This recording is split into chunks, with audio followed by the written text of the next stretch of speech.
Vote ایک گواہی ہے. جب تو کسی کو ووٹ دیتا ہے تو کہتا ہے تیرے سیاہ سفید میں تیرے ساتھ ہوں.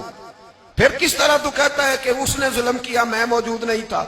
بڑا لوگوں نے برا بلا کہا نا, حکمرانوں نے ختم نبوت پہ یہ کر دیا, وہ تو میں کہتا ہوں وہ تو سارے ٹھیک ہے, غلط تھے تو ان کو ووٹ دینے والے انہوں نے کس مسجد میں آ کے توبہ کی؟ انہوں نے کہا آ کے اپنے نفل پڑھے اور کہا ہم سے غلطی ہو گئی ہم بھول گئے. وہ کدھر ہیں وہ لوگ جو ان کو سپورٹ کرتے ہیں؟ یہ خود آ جاتے ہیں. ہمیں نہیں پتا کہ جس کو ہم ووٹ دے رہے ہیں وہ ظالم ہے, ہمیں نہیں پتا جس کو ہم ووٹ دے رہے ہیں وہ جابر ہے, وہ فاسق ہے, وہ چور ہے, وہ ڈاکو ہے, وہ بے ایمان ہے, رسا گیر ہے. پھر بھی لائن میں لگ کے ووٹ دیتے ہو, پھر بھی برابر کے شریک ہوتے ہو. پتہ نہیں وہ کون ہے, ساری خبر ہے. کیا مانگا تھا یزید نے امام حسین سے؟ ووٹ. تو دے دیتے چپ کر کے امام حسین. مسجد نبی میں بھی تو جمعہ پڑھاتے تھے, مسجد نبی میں جمعہ پڑھاتے تھے, مدینہ شریف میں مصطفیٰ کے جانشین تھے. یزید کہتا تھا جو آپ کہیں گے مل جائے گا, پر امام حسین نے فرمایا یہ نہیں ہو سکتا کہ میں مسجد نبی میں نماز پڑھاتا رہوں اور میرے نانا کی امت پر کوئی ظالم مسلط رہے, یہ نہیں ہو سکتا. ووٹ مانگتا تھا, ووٹ.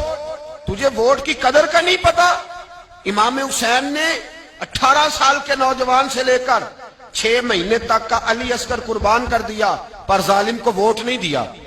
تیرا کیسے حوصلہ پڑتا ہے؟ پھر تو 10 محرم کی دیگ بھی پکاتا ہے. کس طرح تیرا حوصلہ پڑتا ہے؟ کس طرح کر کے تیرے اندر ہمت آتی؟ جلال بادشاہی ہو یا جمہوری تماشا ہو, جدا ہو دی سیاست سے تو رہ جاتی ہے چنگیزی.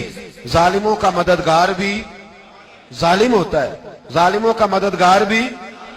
جو بڑے ظالم کے نیچے چھوٹی فوٹو بھی لگوائے, ووٹر اور سپورٹر بنے, وہ نہیں ظالم, وہ نہیں سخت. اور جو اللہ خیر کرے دفتر ہی کھول کے بیٹھ رہے اپنی بیٹھک کے آگے, جلیبیاں بھی کھلائے, میرے کہنے پہ ووٹ دینا, وہ نہیں ظالم.